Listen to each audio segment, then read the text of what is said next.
Hey y'all, what's up? It's Erin. A happy Wednesday, happy hump day. Got some fun moves for you today. The boys are here again. We'll see if we can get through today.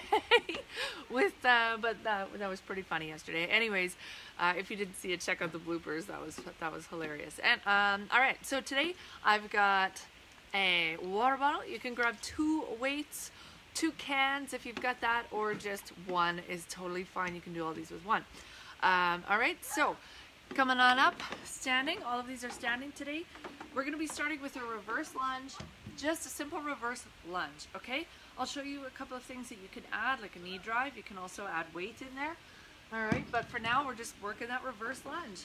And I'm going to add a little pulse in there, okay? So starting with your feet hip width apart, you're going to corkscrew those feet into the ground. All right, weight mostly through your heels, glutes are squeezing, belly button's tucked in, shoulders are back and down, okay?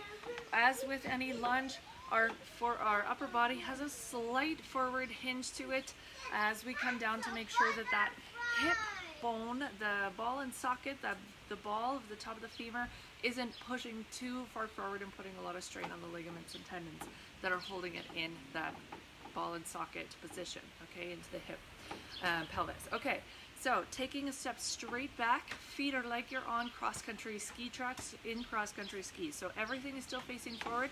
Take a step back, okay, for the lunge, okay, again, you've got that slight forward lean, okay, to take the pressure off the hip flexors and those the ligaments and tendons.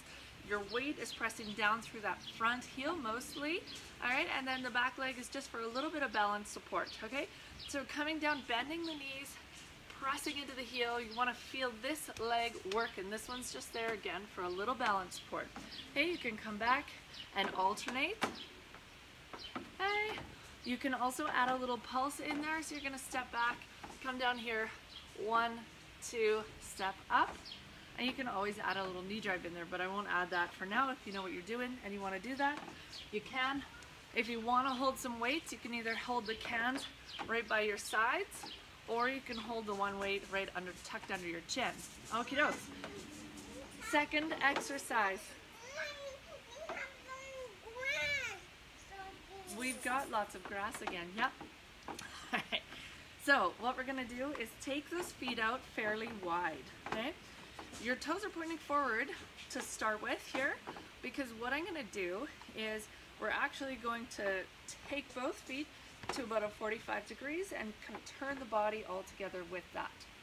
Maybe I'll do it this way because this is in my way. Okay, so from here, we're working our QL muscle, which is a small rectangular muscle in the low back, often a common kind of culprit for low back pain. So if you're dealing with low back pain like I do, that you might want to look into kind of what you can do to strengthen any mobility through the QL and to strengthen, okay? So here, you can use a weight, you cannot use a weight. If you're using that weight, it's going to be in the hand of the foot that's forward, okay? And then all you're going to do is you're going to squeeze your glutes, okay? You're not pushing your butt back, okay? So like a normal kind of tripod kind of triangle pose for yoga is that. But what we're going to do is we're going to keep our hips where they are. We're just going to hinge at the hips, okay, and come forward. You're going to come down. You can keep this leg slightly bent. You don't need to have it locked out. Never good to lock it out. Okay, your shoulders are going to be rotated. Chest is facing forward. So coming down to a kind of a comfortable position here with your mind connected to that QL muscle. You're going to come back up. Okay, so I'm not pushing my hips back. I'm coming down. My back is still flat. Chest is open. You can even put that arm up if you like. And you can do this one without a weight on the bottom, especially if you have any back issues.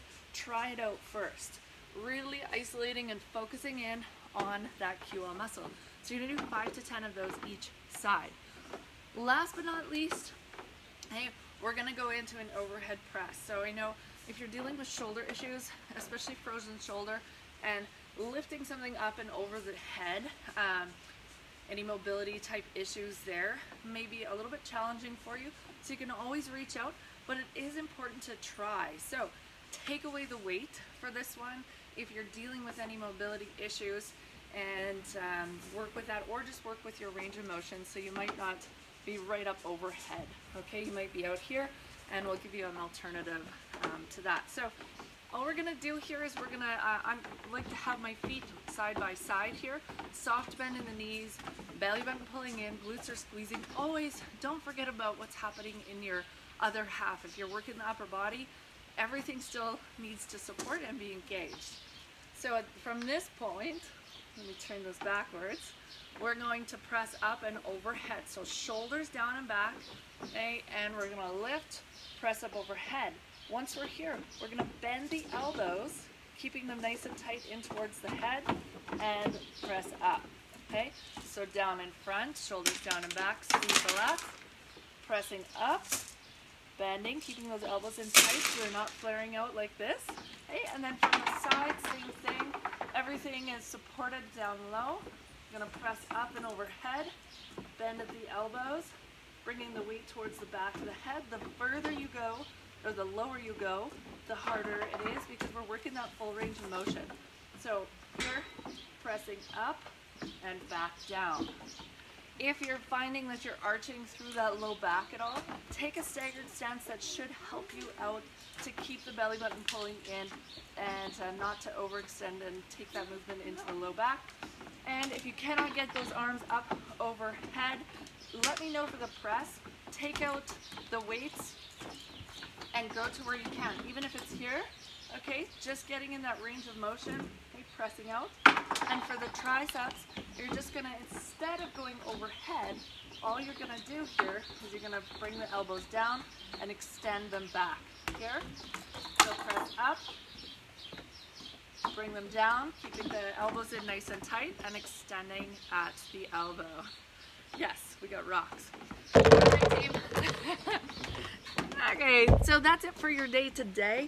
I hope you are well and make the most of this Wednesday. It's hump day, sometimes a tough time of the week, so just stay positive and make sure that you're aware that like today is still a day and an opportunity to make the most out of it. Even if you're tired, you're slugging through your week, try and shift that mindset just ever so slightly so that you're focusing in on the opportunities of today and the fact that yesterday was yesterday, tomorrow is tomorrow, it's not guaranteed, so make the most of it today. Alright, there we go. These guys are making a disaster. Okay. Yeah, right on. You caught a soccer ball? Sweet. Kick it, kick it. Okay, guys, take care. Bye.